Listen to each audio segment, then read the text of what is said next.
Sinu eripära on sinu suurim jõud, ära kunagi proovi olla nagu keegi teine, sest maailm vajab just sinu ainulaadset isiksust.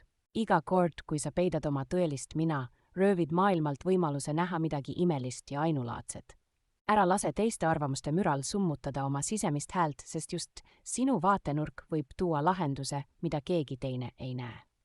Sinu isikupära ei ole õnnetus, vaid kingitus, mis võimaldab sul tuua maailma midagi täiesti unikaalset. Kui sa õpid armastama neid osi endast, mida oled püüdnud varjata, avastad vabaduse, mida pole varem tundnud. Maailm on täis inimesi, kes püüavad sobida teatud vormi, aga tõeline mõju tuleb neilt, kes julgevad olla nemad ise. Mida rohkem sa püüad teistele meeldida, seda kaugemale sa oma tõelisest potentsiaalist triivid.